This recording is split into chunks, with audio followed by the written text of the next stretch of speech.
Right.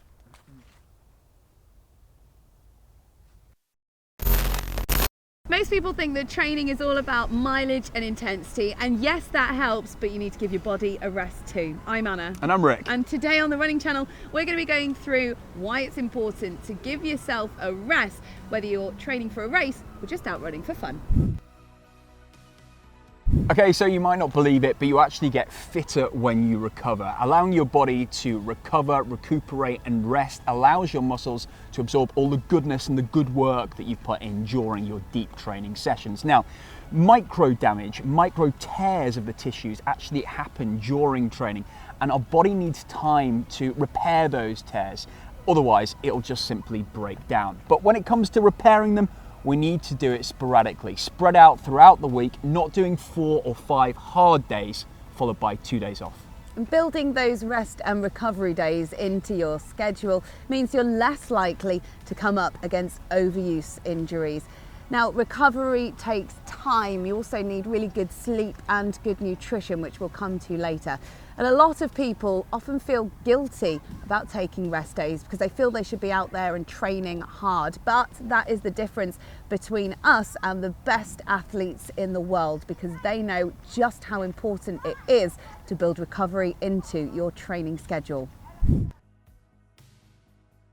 When we're talking about rest and recovery, we don't mean sitting around on your backside and doing nothing all day. Of course, that's absolutely fine if that's what you want to do, but when we're talking about recovery, we're actually thinking about doing things like keeping your legs moving. So that's called active recovery. So you can do all kinds of different activities that are a bit more gentle on your joints and on the muscles that have been pounding the pavement. So maybe throw in a bit of swimming, or you could go on the cross trainer at the gym, bit of yoga, or you could even just do a bit of cycling. Any of those things are classed as active recovery, and they'll help keep your levels of fitness up whilst also helping your muscles that you've been using to run repair. You can do an easy run as part of your recovery. Just make sure it is really easy. If you can't have a conversation with friends while you're running, then you're going too fast. Building up strength is really important too. Having a strong core is great for our endurance running. And as for cross training, this is a great way to keep it interesting. It mixes it up and makes us look forward to our workouts. It's also excellent if you're susceptible to running specific injuries. Getting the balance right in terms of rest and recovery is always a dilemma for runners who want to push on and do more, because the reality is runners who do cross train or do exercise on their recovery days can get fitter than those who don't, because when you're working out, whatever the workout is, it's those hours immediately afterwards that your body kicks into recovery mode, and then it starts to repair those muscles and replenish your glycogen stores, which the better your body can get at doing, the better your running is further down the line. How much sleep we're getting, stretching regularly and paying attention to what we eat and drink can all add towards our recovery. Elite athletes at the peak of their powers can get something between 10 and 12 hours sleep, believe it or not. All right, yeah, lucky them. That's unlikely we're going to get anything like that. But if you are training hard during the day, make sure you don't scrimp on your sleep. If you're getting 8 hours, that can be the difference between a good and a bad run. Science alert! If your body hasn't got enough sleep, then it can produce extra cortisol, which can interfere with your tissue repair. And equally, if you're not getting a good enough sleep as well, it can mess with your metabolism, which in turn can then mess with your glycogen stores and your glucose levels, which you need for long runs.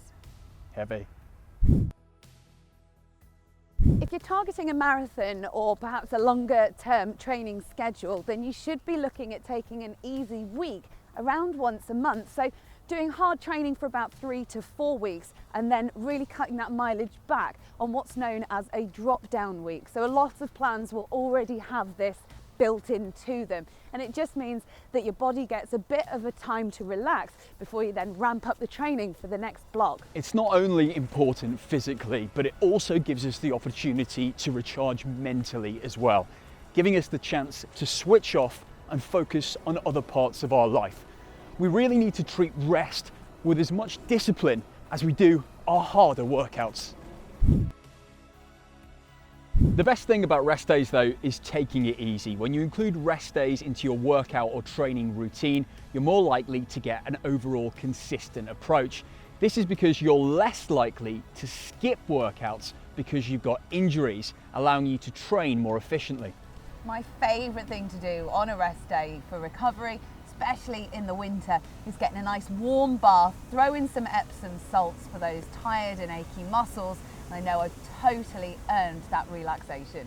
So treat rest as important as running and you'll have a great workout routine. Leave us a comment below, let us know your favourite rest and recovery tips, and we'll see you next time on the Running Channel.